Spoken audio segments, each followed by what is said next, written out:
Welcome back to a universe of mystery. Today, we'll delve into an enigmatic tale of Glacier State National Park, nestled in the heart of western Montana. This is the chilling accounts of two men who vanished within its confines, their fates forever shrouded in mystery. These men, lost to the records of time, have never been found, neither in life nor in death. In the summer of 1924, a tale of tragedy unfolded. Two brothers, Joseph and William Whitehead, disappeared without a trace amidst the forest and majestic mountains of Glacier State National Park. Their fate remains a mystery, their bodies never recovered. Their story began in a 20-mile stretch between the Granite Park Chalet and Lake McDonald. Joseph, the elder brother, at 29, was an engineer for the Universal Battery Company in Chicago, Illinois.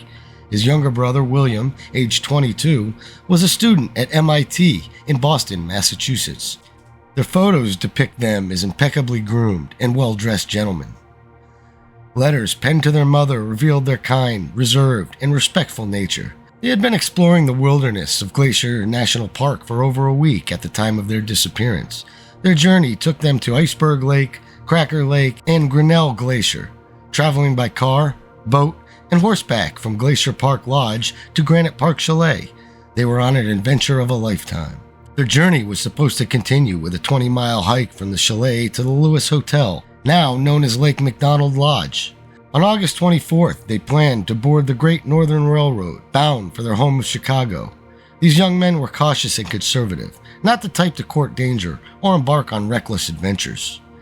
On August 20th, 1924, just 4 days before their disappearance, Joseph wrote to his mother, saying, "We are enjoying ourselves very much and taking no chances of injuring ourselves. Don't worry, Mother, we won't get into any danger."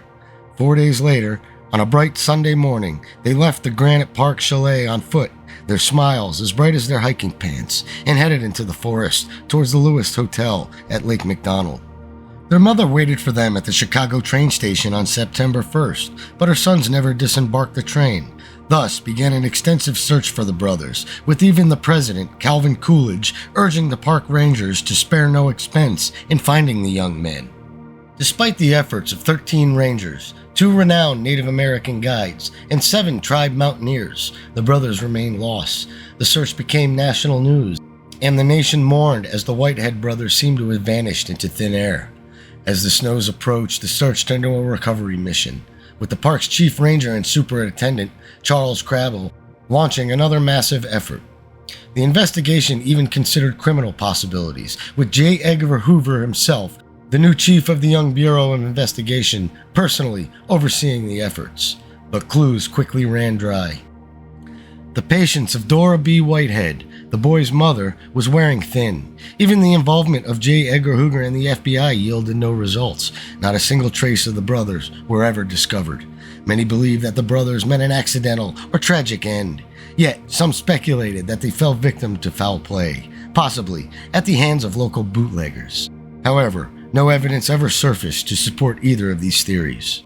Dora began to lend credence to the rumors of foul play and bootlegging. She penned a heartfelt letter to the Secretary of the Interior, pleading, "I want my 2 sons, dead or alive. Surely, I am not asking too much. They belong to me. I have a right to them.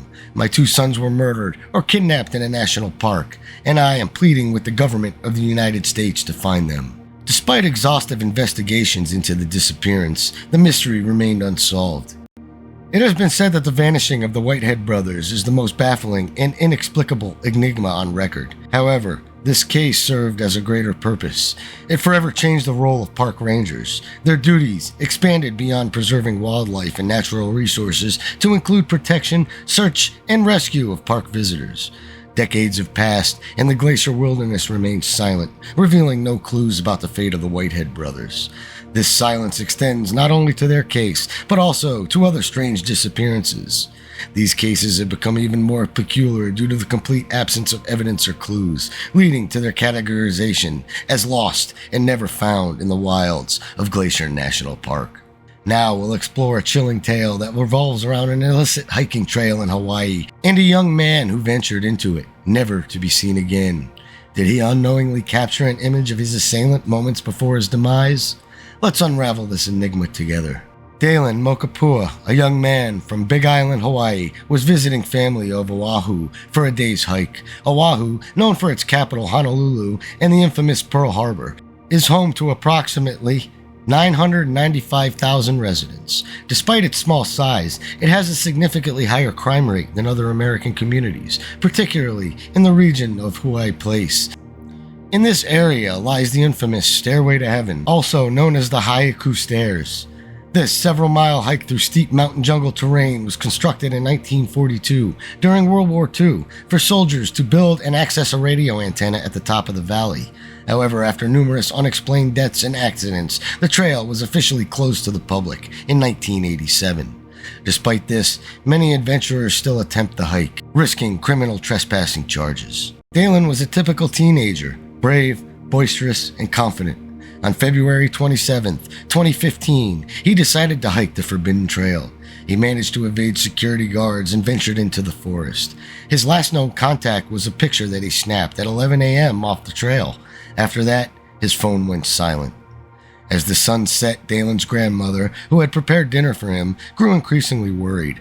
Her calls went straight to voicemail. She remembered Dalen mentioning the Stairway to Heaven the night before and her warnings about its dangers. She contacted the police, and a search and rescue operation was launched the next morning. In the days following Dalen's disappearance, police and relatives scrutinized the pictures he had sent before vanishing. In one photo, they spotted a man lurking in the background.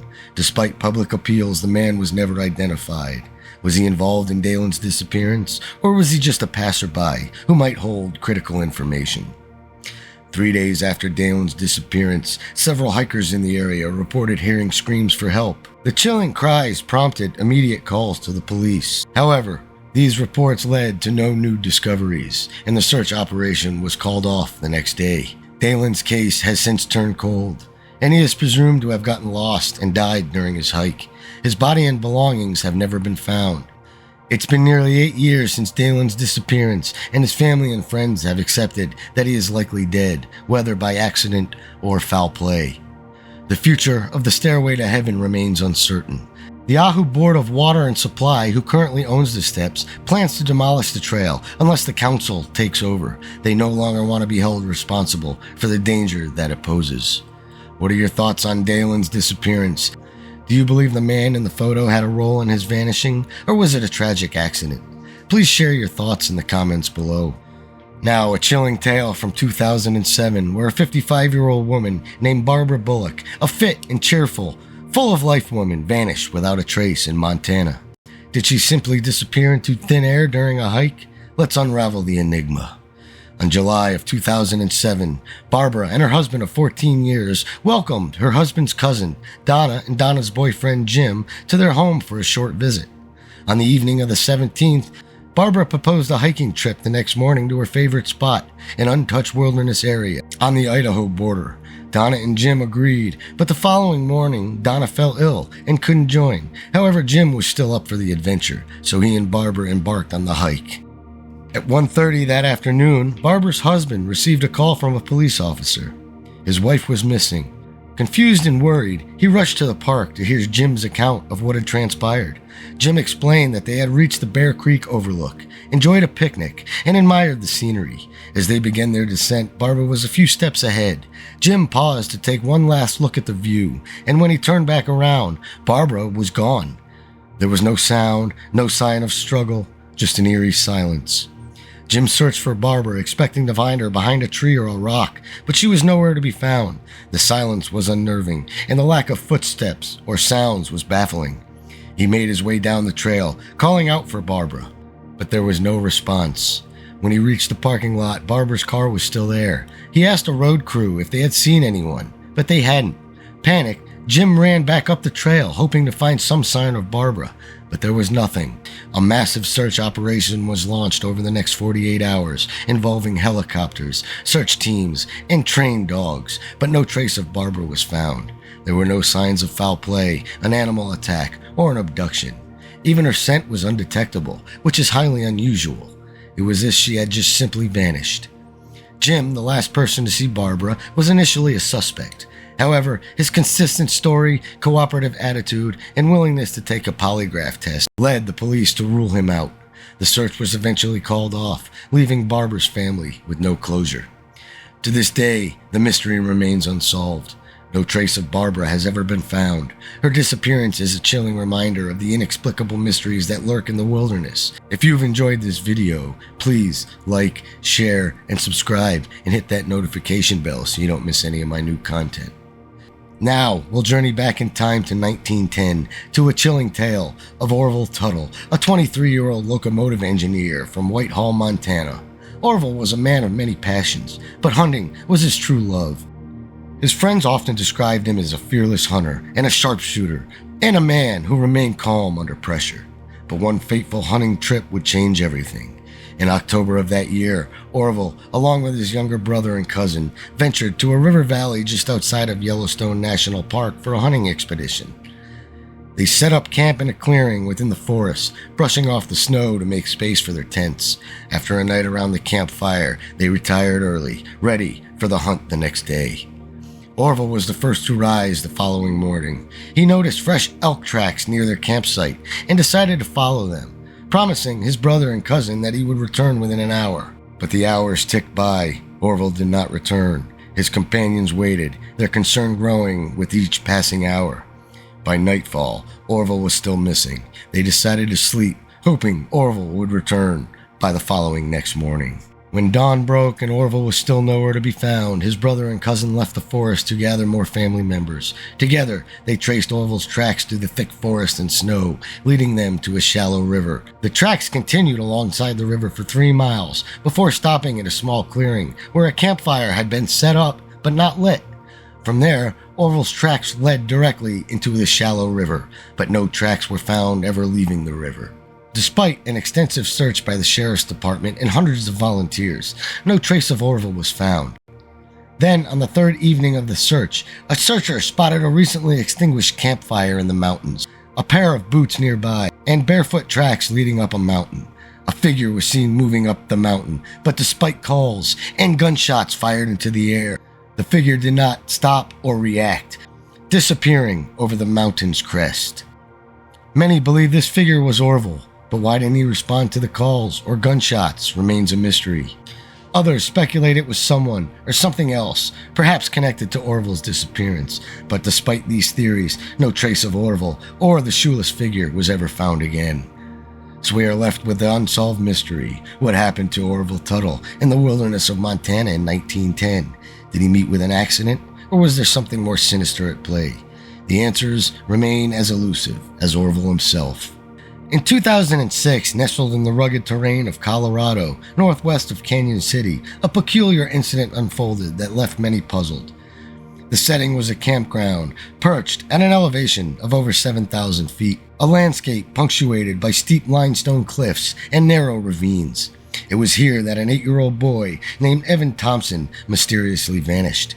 Evan was not your average child. He was diagnosed with attention deficit disorder, or ADD, a condition that made him uniquely energetic and curious. On this particular occasion, Evan was accompanied by family, friends, and a teacher, all of whom were well aware of his condition. They were on a camping trip, a seemingly innocuous adventure that soon turned into a perplexing mystery.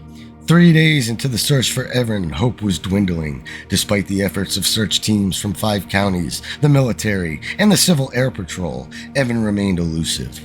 The last time anyone saw him was around 9:30 a.m. on Saturday. The search teams found fresh prints of Evan's Spider-Man logoed shoes on Sunday, suggesting that he had wandered off but hadn't gone far. Yet Evan was nowhere to be found. The terrain was challenging, and Evan was a child. He couldn't have gone far, or so they thought. Steve Sperry, a member of the El Paso County Search and Rescue Team, expressed his bewilderment. "For the life of me, I don't know why he hasn't turned up. He's an 8-year-old kid. He's not going to be mobile much longer because he'll be too weak," he said. The search for Evan was not just a local effort. The Air Force and the National Guard joined the search, turning every stone, looking behind every tree, but Evan remained elusive. Then, after 4 days of relentless searching, a glimmer of hope emerged. Evan was found alive, but the circumstances of his discovery were as mysterious as his disappearance.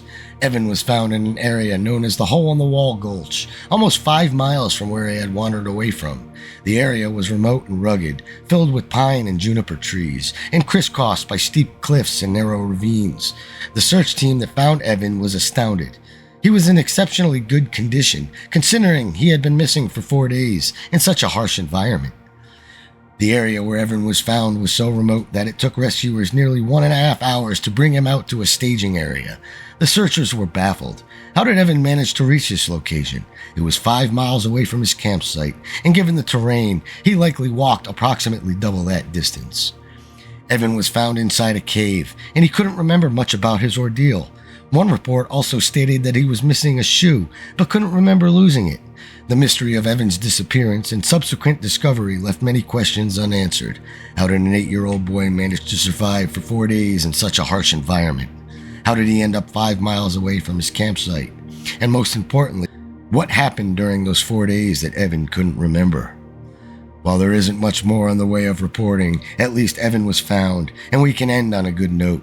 But the mystery of his disappearance and survival in the rugged Colorado terrain continues to baffle those who are familiar with his story. If you have enjoyed this content from a universe of mystery, please consider liking, sharing, subscribing, and hit that notification bell so you don't miss any of my new videos. It really helps the channel, and it helps me to bring more mysterious content to you.